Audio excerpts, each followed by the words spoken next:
things we have in the community, the beaches, the airports, the hotels, the nightlife, the restaurants, what makes South Florida so great. We don't need to have the best stadium. We don't need the $1.4 million shrine that was constructed in Dallas.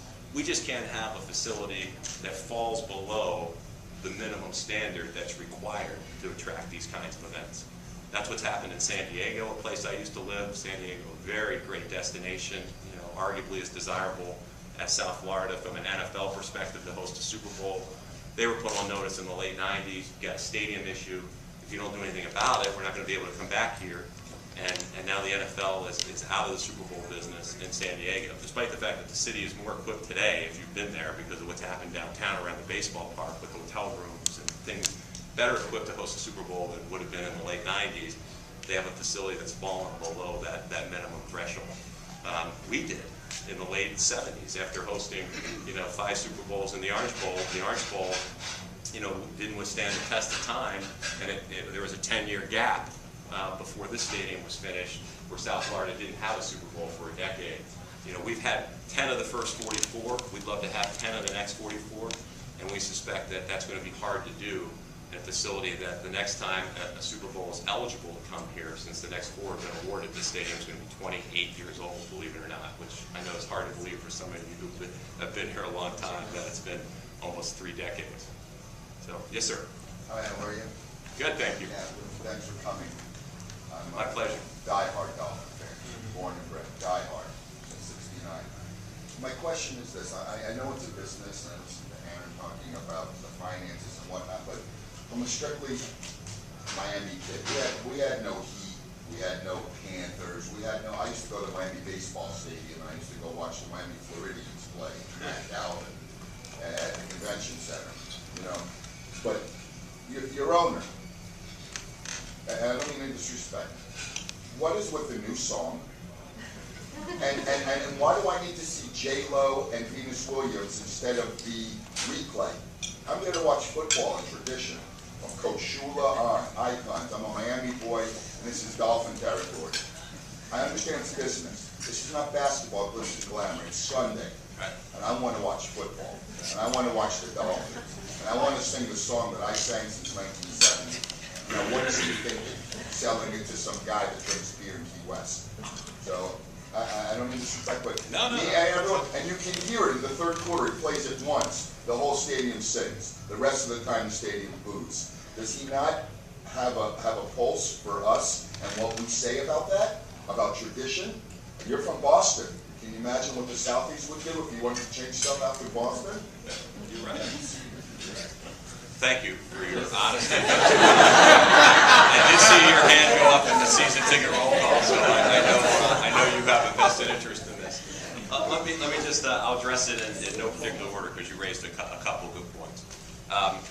You walk a tightrope in sports when you try new things, and I'll start out by saying that not everything you do is for everybody there, and I certainly appreciate that. And just by anecdote here, I was actually a Dolphin season ticket holder from 1985 through 1989 in a previous life living down here in South Florida. So I sang that same song with you in the stands in section 442, row 3.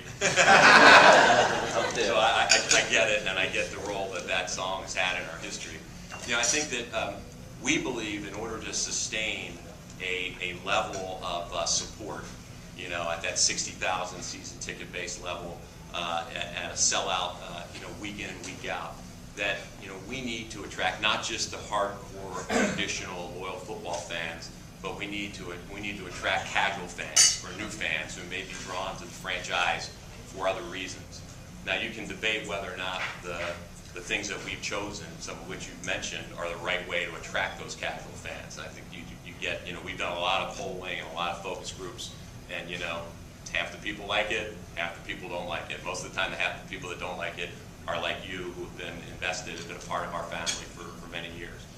We have to walk that tightrope between staying true to the tradition, staying true to the loyalty, but also adjusting our business, being innovative, trying new things to attract new fans and people to the game that may not be there to watch every play, but may be there for the experience, or maybe there to stand next to the orange carpet where the celebrities walk in before the game. And you know, sometimes you go on one side of that line or the other. You know, you don't always score 1,000 when you try new things. So we tweak.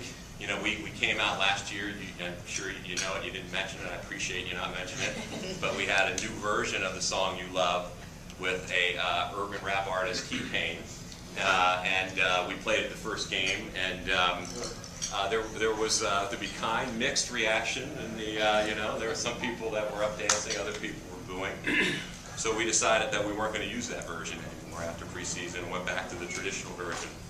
You know, the Jimmy Buffett thing, clearly aimed at trying to, you know, build our fan base with that kind of Florida constituency. Not for everybody, we know, but you'd be surprised. Quite a few people, you know, I love the fins up. I love, you know, fins to the left, fins to the right. So, you know, you try to walk that line where you stay true. I will tell you that we spent a lot of time in the tradition department this year trying to offset some of these new things. You know, we celebrated Coach Shula's 80th birthday.